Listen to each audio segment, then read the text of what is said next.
Flannery. When the right lady says that she's giving power back to the people, those people, over 2 million of them, are unemployed. Has she given power back to them? 10.9% inflation. Is that power back to us when all the rest of Europe is the 100 billion of North Sea oil frittered away that no other nations had, giving power back to the people? Will she kindly explain these particular points and let us know where pushing large numbers of people into cardboard boxes and taking power away from them is somehow giving power back to them? 2 million more jobs since 1979 is a great deal more opportunity for people. Yes, 10.9% inflation is much higher than it should be. It's a lot less than a 26.9 that there was under Labour.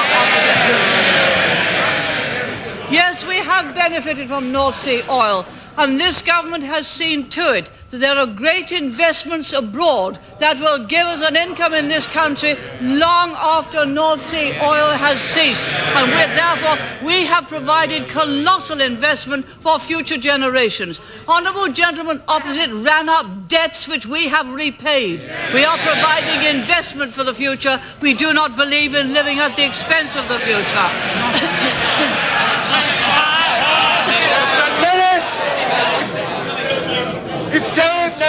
If things are quite so good as the Prime Minister is outlining today, why aren't all her colleagues behind her happy to have her continue in the job of defending that record? Mr. Speaker, these are the reasons why we shall win a fourth general election. We have been down in the polls before when we've taken difficult decisions. The essence of a good government is that it is prepared to take difficult decisions to get the long-term prosperity. That is what we have achieved, and that is why we shall win handsomely when a general election comes. Now, I was talking about the Labour Party wanting to renationalise privatised industry. 4 of the industries we have privatised are now in the top 10 British businesses. And at the very bottom of the list of 1,000 British businesses lie 4 nationalised industries. Labour's industries consume the wealth others create and give nothing back. Mr. Speaker, it is because individuals and families now have more power and more choice that they have more opportunities to succeed. More jobs, 2 million more than in 1979. Better rewards for hard work. Income tax down from 33 pence in the pound to 25 pence in the pound. And no surcharge on savings income either. Living standards up by 1/3. More new businesses, 400,000 new businesses since 1979, over 700 every week, and a better future for our children. Thanks to their hard work, success and enterprise, our people are better off than ever before. Indeed, the average pensioner, just listen, you might hear something really which you didn't know.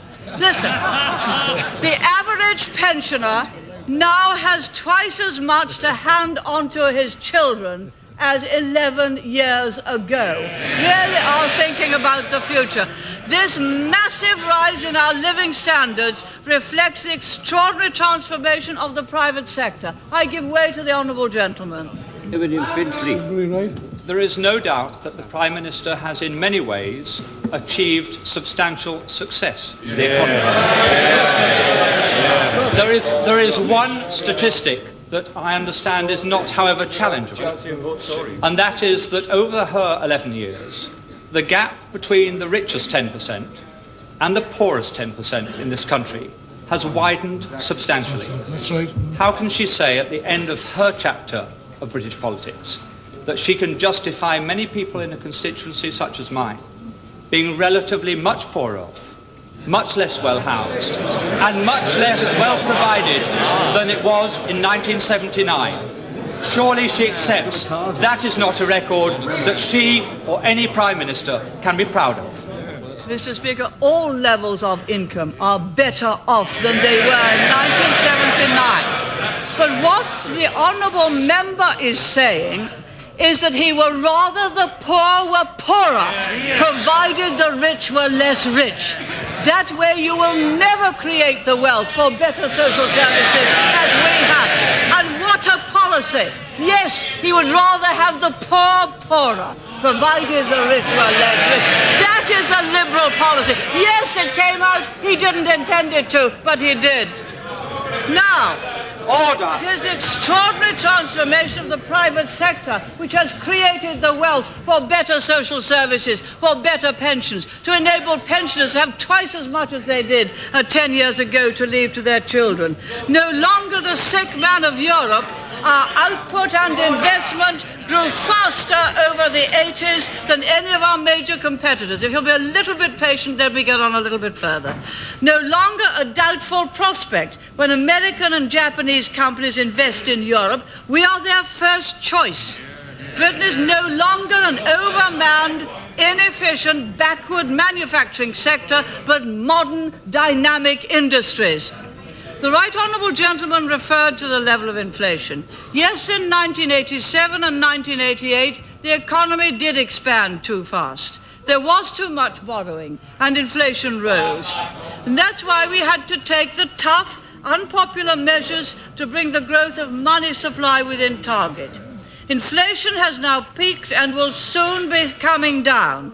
Inevitably, the economy has slowed, but we firmly expect growth to resume next year. For the fundamentals are right. Our industry is now enterprising. It has been modernized and restructured. In sector after sector, it is our companies which lead the world. In pharmaceuticals, in telecommunications, and in aerospace. Our companies have the freedom and talent to succeed and the will to compete. I give way to the honourable gentleman. I'm extremely grateful. The Prime Minister is aware that I detest every single one of her domestic policies, and I've never hid that.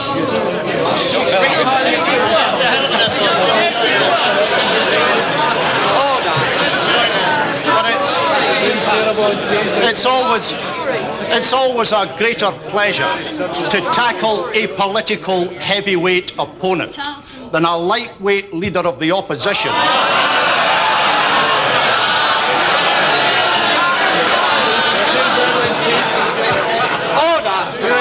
Who is afraid to explain why, after a lifetime of campaigning to get rid of nuclear weapons, is going to plant 3 tridents in my country.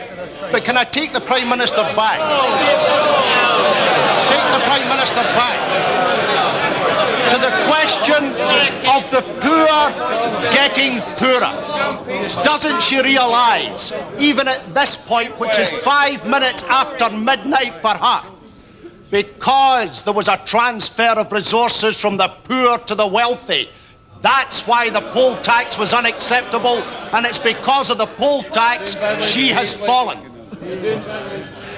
And I think that the honourable gentleman knows that I have the same contempt for his socialist policies as the people of East Europe who have experienced it have it for theirs. I think I must have hit the right nail on the head when I pointed out that the logic of those policies are they'd rather have the poor poorer. Once they start to talk about the gap, they'd rather the gap was that. Down here. That. Not that. But that. So long as the gap is smaller, they'd rather have the poor poorer. You do not create wealth and opportunity that way. You do not create a property-owning democracy that way. Can I get back to the industry, to the industrial policy from which Scotland has benefited so much and for which it could never have benefited under the government he used to support and under the political policy he espouses now? Yes, our companies have the freedom and talent to succeed and the will to compete. And compete we must. Our competitors won't be taking a break. There must be no hankering after soft options and no going back to the disastrous economic policies of Labour governments. No amount of distance lends enchantment to the lean years of Labour, which gave us the lowest growth rate in Europe, the highest strike record, and for the average family, virtually no increase in take-home pay. Labour's policies are a vote of no confidence in the ability of British people to manage their own affairs. We have that confidence. Confidence in freedom and confidence in enterprise. And that is what divides Conservatives from Socialists. Mr. Speaker, our stewardship of the public finances has been better than that of any government for nearly 50 years. It's enabled us to repay debt and cut taxes. And the resulting success of the private sector has generated the wealth and revenues which pay for better social services. To double the amount being spent to help the disabled, to give extra help to war widows, and vastly to increase spending on the National Health Service, over 1 million more patients being treated each year. And there are 8,000 more doctors and 53,000 more nurses to treat them. That is the record of 11 and a half years of Conservative government and Conservative principles. Mr. Speaker, all these are grounds for congratulation, not censure, least of all from the Right Honourable Gentleman, who had no alternative policy. I will give way to the Right Honourable Gentleman, and then I'd like to move on to say something about Europe, because what the Right Honourable Gentleman said was, to say the least of it, opaque. I'm most grateful to the Prime Minister. Will she tell us whether she intends to continue her own personal fight against a single currency and an independent central bank when she leaves office? No, she's going to be the governor. On the present structure...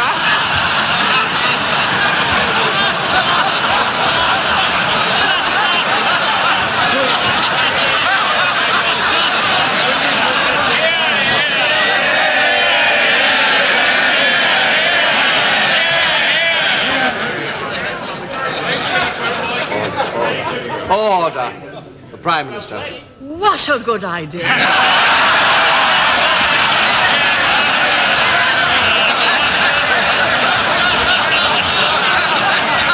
hadn't thought of it. But if I were, there'd be no European Central Bank accountable to no one, least of all to national parliaments. Because the point of that kind of European Central Bank is no democracy, taking powers away from every single parliament and being able to have a single currency and a monetary policy and an interest rate which takes all political power away from us. As my right honourable friend said in his first speech, after the proposal of a single currency is about the politics of Europe. It is about a federal Europe by the back door. So I'll consider the honourable gentleman's proposal. Now, where were we? I'm enjoying this.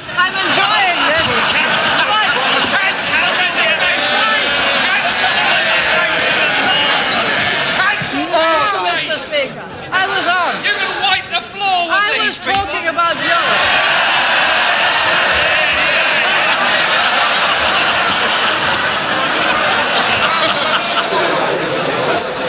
Yes, I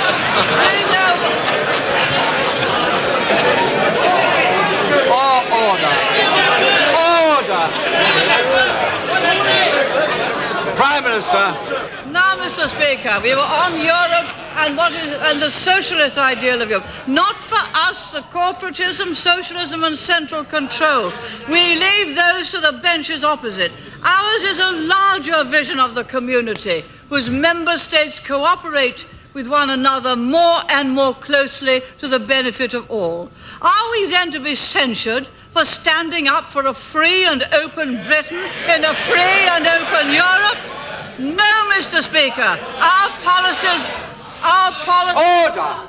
tuned with the deepest instincts of the British people. And we shall win the censure motion, so we shall not be censured for what is thoroughly right. Mr. Speaker, under our leadership, Britain has been just as influential in shaping the wider Europe and the relations between East and West. 10 years ago, the eastern part of Europe lay under totalitarian rule, its people knowing neither rights nor liberties. Today we have a Europe in which democracy, the rule of law and basic human rights are spreading ever more widely, where the threat to our security from the overwhelming conventional forces of the Warsaw Pact has been removed, where the Berlin Wall has been torn down and the Cold War is at an end. These immense changes didn't come about by chance. They have been achieved by strength and resolution in defense, and by a refusal ever to be intimidated. No one in Eastern Europe believes that their countries would be free had it not been for those Western governments who are prepared to defend liberty, who kept alive their hope that one day East Europe too would enjoy freedom. But it was no thanks to the party opposite, nor to the campaign for nuclear disarmament, of which the Right Honourable Gentleman Elden is still a member. It is this government which kept the nuclear weapons which ensured that we would never be blackmailed or threatened. When Brezhnev deployed the SS-20s, Britain deployed the cruise missiles and was the first to do so. And all these things were done in the teeth of the opposition, of honourable gentlemen opposite and their ladies. The SS-20s...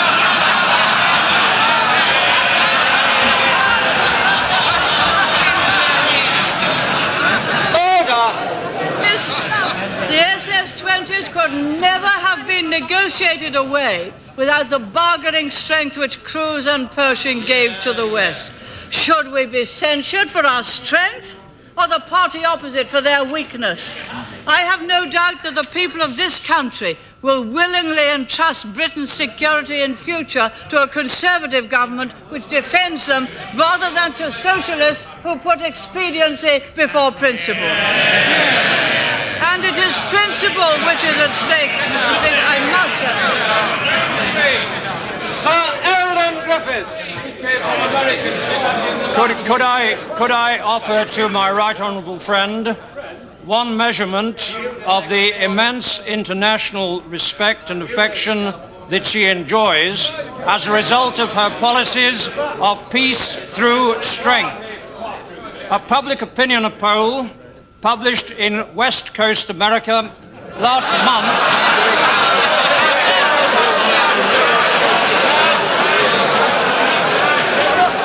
gave these figures.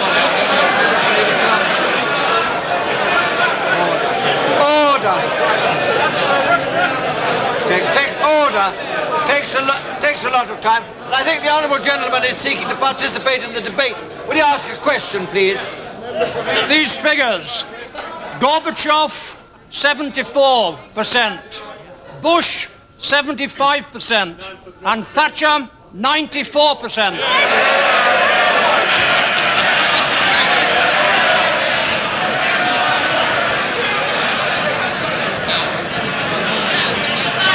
Thank you very much, Mrs. Smith, and I'm sure they were quite right too. Now, may I say a word or two about the Gulf? Because it is... Order! I say a word or two about the situation in the Gulf. It is the thing which will dominate politics until the matter is resolved. And it's principle which is at stake there, Mr. Speaker. Principle and the rule of international law. In my discussions with other heads of government at the CSCE summit in Paris, I found unanimous and impressive determination that Iraq's aggression must not succeed. The resolutions of the United Nations must be implemented in full. That is the peaceful option, Mr. Speaker, and it is there to be taken if Saddam Hussein so chooses. But there is also a very widespread recognition among my colleagues in Paris that the time is fast approaching when the world community will have to take more decisive action to uphold international law and compel Saddam Hussein to leave Kuwait. No one can doubt the dangers which lie ahead. Saddam Hussein has many times shown his contempt for human life, not least for the lives of his own people. He has large armed forces. They are equipped with peculiarly evil weapons, both chemical and biological. Twice in my time, no, Mr. Speaker, not now. Order! Twice in my time as Prime Minister, we've had to send our forces across the world to defend a small country against ruthless aggression. First our own people in the Falklands, and now to the borders of Kuwait. To those who've never had to take such decisions, may I say to them that they are taken with a heavy heart in the knowledge of the manifold dangers, but with tremendous pride in the professionalism and courage of our armed forces. There's something else which one feels as well, Mr. Speaker. That is a sense of this country's destiny. The centuries of history and experience which ensure that when principles have to be defended, when good has to be upheld, when evil has to be overcome, then Britain will take up arms.